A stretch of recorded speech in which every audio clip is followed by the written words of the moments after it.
Hi everyone. So మన YouTube journey, Instagram journey ఏదో నడుస్తుంది. సో మనోడు ఎలా నడుస్తుందో అసలు ఈ మధ్యన అయితే 10,000 సబ్స్క్రైబర్స్ దాటేసాడు మనోడు. దాటేసావా? ఫాలోవర్స్ 10,000 ఫాలోవర్స్ ఇన్స్టాగ్రామ్లో దాటేసాడు. మరి 10,000 మంది ఫాలో అవుతున్నారంటే కంటెంట్ క్రియేషన్లో ఎంత క్వాలిటీ ఉండాలి. అండ్ యూఎస్పీ, యూజర్ పాయింట్స్, అసలు అవతల చూసిన వాళ్ళకి ఏమొస్తుంది, పల్స్ పట్టుకున్నాను అంటున్నాడు, అందుకే జనాలు వస్తున్నారు ఫాలోవర్స్ అంటున్నాడు. తను చేసే కంటెంట్ ఏంటి, అండ్ ఈ మధ్యకాలంలో తను తెలుసుకున్న విషయాలు, అండ్ సక్సెస్కి 10,000 పీపుల్ ఫాలో అవుతున్నారంటే నాట్ దాట్ ఈజీ థింగ్. కాబట్టి సో అడుగుదాం, తన జర్నీ తన మాటలో విందాం. ప్రవీణ్ సుహాస్, హాయ్. చెప్పమ్మా. ఏంటన్నా రీసెంట్గానే మనం 10,000 మంది ఫాలోవర్స్ని చేరుకున్నాం. So first of all God's grace అది. తర్వాత మీ అందరూ సపోర్ట్ ఉండడం వల్లే మనం ఇన్స్టాగ్రామ్లో 10,000 మందిని రీచ్ అయ్యాం. సో దానికి అన్న కూడా చాలా సాయం చేశారు. గతంలో అన్న నేను కలిసి ఒక 50 days 50 వీడియోస్ అని ఒక కొత్త ఛాలెంజ్తో నేను కలిసి అనకే నీ కంటెంట్ నాకేం సోపేది చెప్పు. సో అందులో అన్న కూడా రావడం జరిగింది. అది చెప్పు, ఏదో వీడియోలో మూలన కనబడ్డా అనమాట. రైట్, కమా. ఏదో వచ్చారు కదన్నా. ఓకే, అసలు నీ కంటెంట్ ఏంటి అండ్ నీ జర్నీ ఎలా ఉంది? నువ్వు పల్స్ పట్టుకున్నా అన్నావు కదా ఇన్స్టాగ్రామ్ది, అంటే నీ కంటెంట్ పరంగా ఆ విషయాలు చెప్పైతే. కంటెంట్ ఏంటి నీది అసలు? కంటెంట్ బైబిల్లో ఉన్న ఇంట్రెస్టింగ్ టాపిక్స్, అదే మన కంటెంట్. సో రిలీజియస్ కంటెంట్ ఏమిది? బైబిల్లో సంబంధించి కొన్ని టాపిక్స్ తీసుకొని అది కంటెంట్గా నువ్వు మార్చుకున్నావు కదా. సో ఎలాంటి రిస్క్లు ఫేస్ చేసావు ఈ మధ్యగా? రిస్క్ అంటే ఇప్పుడన్నా మీరు చెప్పింది కరెక్టే.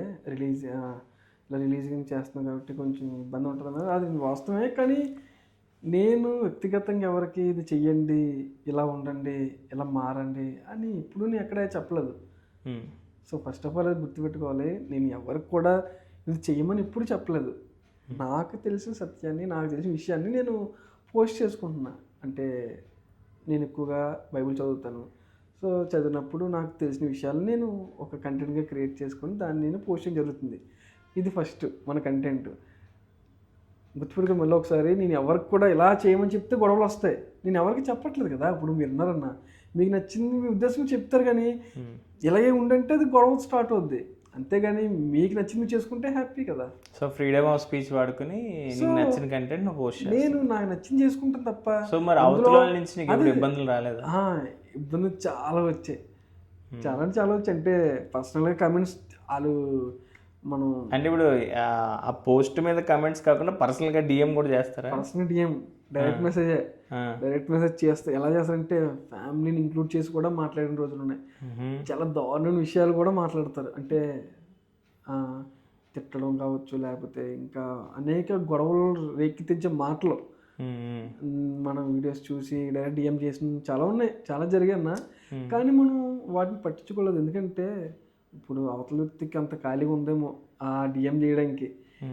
మనం మన మతాల కోసం మాట్లాడట్లేదు కదన్నా. మతం అనేది ఏంటంటే మాట్లాడకపోయినా ఎందుకు అవతల ఇది అవుతున్నారంట. ఏముందన్నప్పుడు పని ఉంటే చక్కగా ఆడి పని చేసుకుంటాడు. పని పాటలు ఎన్నోడికి ఏముంటుందన్న, ఖాళీగా ఆడి మీద ఏమైనా మాటలు చెప్తారు కదా. సో నాకు పని ఉంది, చాలా పని చేయాల్సింది, గాడ్స్ సర్వీస్ ఉంది, అలాగే నా ఫ్యామిలీ నడిపించుకోవాల్సింది. కాబట్టి నేను నా పనులను బిజీగా ఉన్నా. వాళ్ళకి సంబంధం చెప్పి అంతా పని తీసుకోలే. మీరు అడిగారు కదా పర్సన్ అటాక్ చేయలేదని. అటాక్ చేశారు కానీ పర్సనల్గా డిఎంలు చేశారు, కానీ ఎప్పుడు నేను రిప్లై ఇచ్చే సాహసం చేయలేదు. ఎందుకంటే మనకు అవసరం లేదు అది. ఓకే, నేను ఎవరిని ఇబ్బంది పట్టలేదు కదా.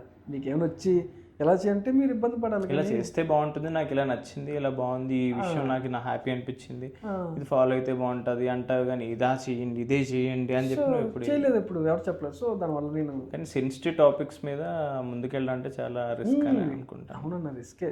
చెప్పాను కదా, ఫ్యామిలీస్ని ఈ రిస్క్ అనేది పర్సనల్ లైఫ్లో కానీ, ప్రొఫెషనల్ లైఫ్లో కానీ, ఫ్యామిలీ లైఫ్లో కానీ ఎక్కడైనా ఏదో విధంగా చిన్న ఇదైతే ఉంటుంది డెఫినెట్గా. అంతేనా. సో అది రిస్క్ జరిగే కానీ మనం ఎప్పుడు దాన్ని తీసుకోలేదు. ఎందుకంటే చేస్తారు చాలామంది, మనం రియాక్ట్ అవ్వాల్సిన పని లేదు. ఎందుకంటే మనం ఒక ఆర్మీ నడపట్లేదు, లేకపోతే ఒక మతాన్ని మనం ప్రమోషన్ చేయట్లేదు కదా. ఒక మతాన్ని మనం ప్రమోట్ చేస్తే చేసుకోవచ్చు. నేను దేన్ని ప్రమోట్ చేయట్లేదు. అవన్నీ నాకు చాలా తెలిసిన కాంట్రవర్షియల్ విషయాన్ని- టాపిక్స్. నాకు అది తెలిసిన మతం కాదు, వే ఆఫ్ లివింగ్ అని ఒకరు అంటారు, అలాగే ఇది కదన్నా.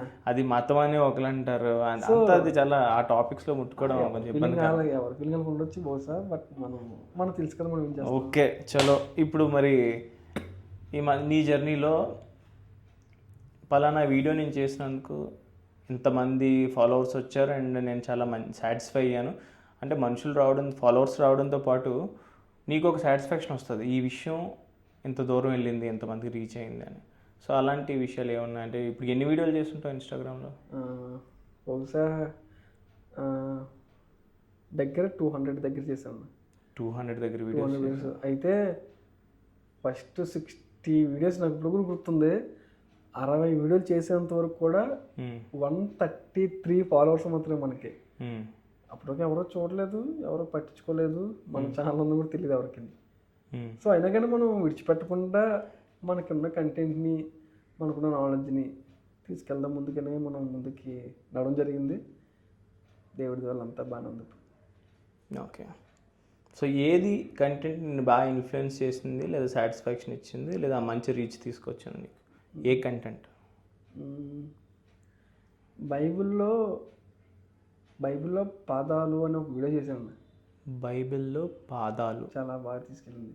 అంటే ప్రభు అనే పదం ఎన్నిసార్లు ఉంది, అలా కొన్ని ఉంటాయి, వర్డ్స్ ఉంటాయి కదా, పదాలు అంటే వర్డ్స్.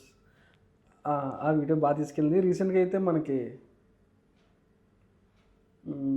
రీసెంట్ కూడా చాలా వీడియోస్, ఒకటి కాదు, నెక్స్ట్ బైబిల్ అండ్ సైన్స్ అనే వీడియో అయితే ఇంకా విపరీతమైన రీచ్ తీసుకు. కమెంట్స్ కూడా వచ్చాయి మరి? కామెంట్స్ అయితే ఇంకా విపరీతమైన వ్యూస్ కింద కమెంట్స్ ఎక్కువ వచ్చాయి. డైరెక్ట్గా బైబిల్ కాదు ముందు, సైన్స్ ముందు అని చాలామంది మాట్లాడేవారు. కానీ రియాలిటీ నువ్వు చెప్పాలనుకుని చెప్పేవావు అంతే. అంటే అలానే కాదన్నా, నేను ఏం చేసిన వీడియోలో బైబిల్ అండ్ సైన్స్ అనే వీడియో చేశాను. అంటే రెండు పక్క పక్కన పెట్టి కంపేర్ చేస్తున్నా. సైన్స్ ఏం చెప్తుంది, బైబిల్ చెప్తుంది అని చెప్పాను.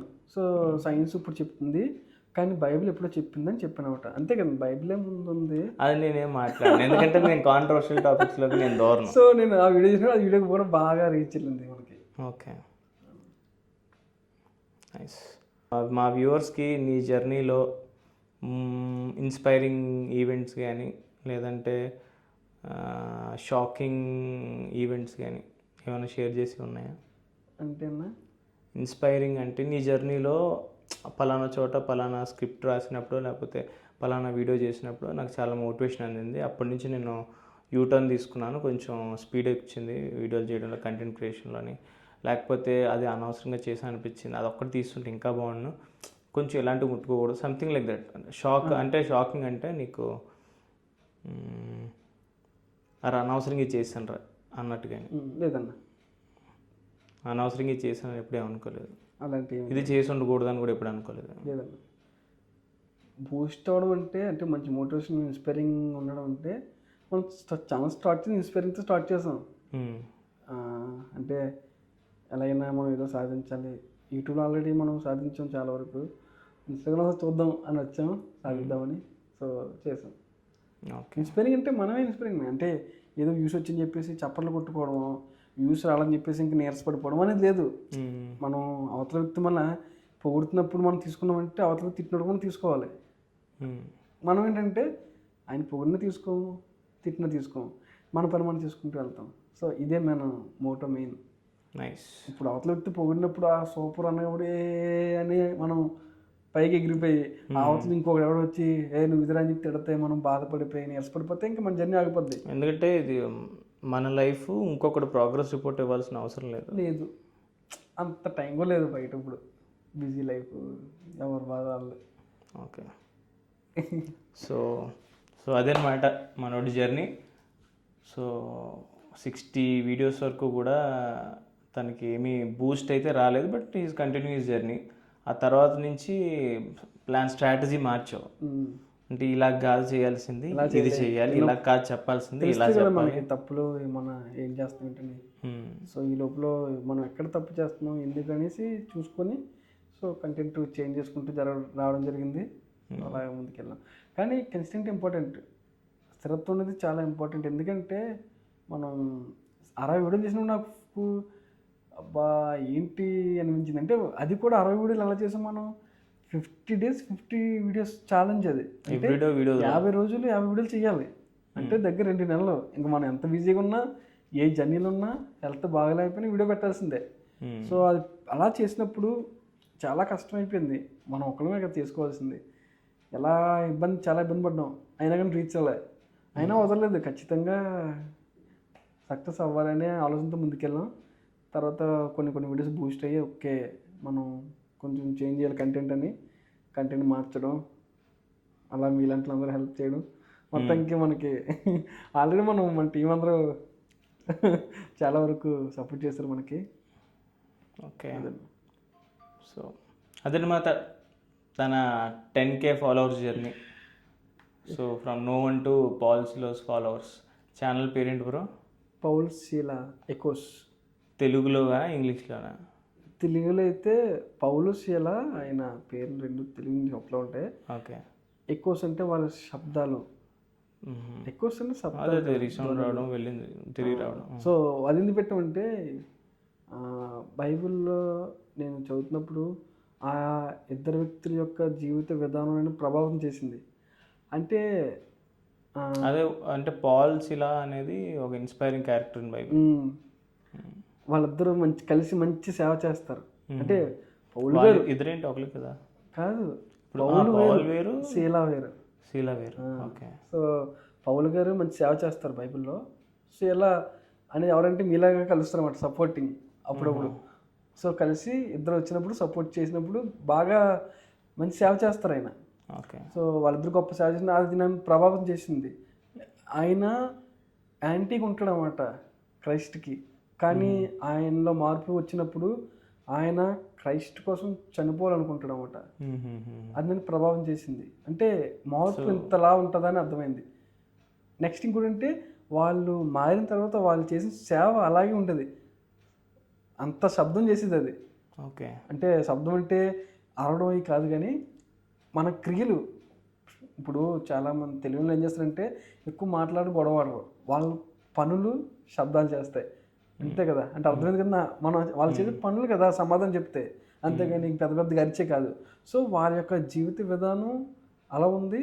వాళ్ళు చేసిన సేవ శబ్దంగా వినిపించింది కదా మనకి, ఈరోజు వినిపిస్తుంది. సో నేను చదువుతున్నప్పుడు సో దీన్నే మూటగా పెట్టుకుందని వాళ్ళ పేరు ఒక ట్రాన్స్ఫర్మేషన్. ఆ మనిషి జీవన విధానం మారడం, మైండ్ సెట్ మారడం, క్రైస్ట్ వైపు తిరగడం, వాళ్ళ పనులు. అది నీ ఛానల్ చూసిన ప్రతి ఒక్కరికి రిఫ్లెక్ట్ అవ్వాలని నువ్వు ఆ పేరు అనేది సెలెక్ట్ చేసావు. వాళ్ళ మోటో మనకి ఇష్టమైన వ్యక్తులు నాకు బైబిల్లో. సో తర్వాత ఇన్స్పైరింగ్ తీసుకున్నాను. సో ట్రాన్స్ఫర్మేషన్, మనుషులు మార్చాలని మోటివ్ నీకు ఉందంటే? మనుషులు మార్చాలని కాదు కానండి అన్న, బాగుంది. సో వాళ్ళ యొక్క జీవిత విధానం బాగుంది కదా, నాది అలా ఉంటే బాగుంటుంది అంతే. అంత మించి నేను ఎవరిని మార్చాలని ఏం కాదు, కానీ ఓకే ఎవరు మారుతారన్న, ఎవరికి టైం వచ్చినప్పుడు మారుతారు. టైం వచ్చినప్పుడు ఎవడు మార్పు అనేది అక్కడికి వస్తుంది. ఇప్పుడు నేను చెప్పినంత మాత్రానే ఎవరో మారరు, వాళ్ళు చెప్పిన నేను మారదు కదన్నా, అంతే. ఎవరి దాని ఉంటుంది, అది కష్టం వాళ్ళది. ఎవడు ఇష్టం వాడిది. నా ఇచ్చినట్టు నేను చేస్తాను, నీకు నచ్చినట్టు నువ్వు చేయని చెప్తున్నావు. అంతే. నేనైతే నా కంటెంట్ ఒక్కరోజు కూడా ఇది చెయ్యని ఇప్పుడు ఎవరు చెప్పలేదు. నా పని చేసుకుంటూ వెళ్తాను. ఎవరికైనా మార్పు అనేది కలిగితే హ్యాపీ. చాలామంది కామెంట్స్ చేస్తారు, చాలామంది మీ వీడియో చాలా ఇన్స్పైర్ వచ్చింది, మా పిల్లలు చూపిస్తున్నాను, సండే స్కూల్లో ఉపయోగించుకుంటున్నాను అని చెప్పినాడు, హ్యాపీ. నా పని కమ్యూనిటీకే ఎక్కువ వెళ్తున్నాయి వీడియోస్, అంతే కదా. వాళ్ళలో వాళ్ళు షేర్ చేసుకోవడానికి, కొన్ని విషయాలు షేర్ చేసుకోవడానికి, సో ఉపయోగపడుతున్నాయి, రిమైండ్ చేసుకోవడానికి. వాళ్ళకి అలా ఉపయోగపడినప్పుడు మన కంటెంట్ చాలా హ్యాపీ అనిపిస్తుంది. ఎందుకంటే మనం పెద్ద క్రియేటర్ కాదు కదా, ఇదేం కాదు కదా. సో మనం ఎక్కడో మామూలు గ్రామంలో మనం ఉంటున్నాం. సో ఇక్కడ ఉండి కూడా ఎలా చేస్తుంటే గ్రేటే కదా. బహుశా తెలిసి మన సిటీలో ఎవరికి అంతమంది ఫాలోవర్స్ ఉంటుంటారు తెలిసి. ఉండకపోవచ్చు మరి, అదనమాట. సో అది గైస్. సో తన 10K ఫాలోవర్స్ జర్నీలో కొన్ని ఇంట్రెస్టింగ్ థింగ్స్ మనతో షేర్ చేసుకున్నాడు ప్రవీణ్. మరొక ఇంట్రెస్టింగ్ వీడియోతో లేదా మరొక సక్సెస్ జర్నీ పార్ట్తో మళ్ళీ వద్దాం ముందుకి. ఓకే. సో నన్ను ఎంతవరకు సపోర్ట్ చేసి నడిపించిన మీ అందరికి కూడా చాలా థ్యాంక్స్. సో ఇంకా అలా సపోర్ట్ చేయండి, మనం కూడా ముందుకు వెళ్దాం తప్పకుండా. Okay then bye viewers. Bye.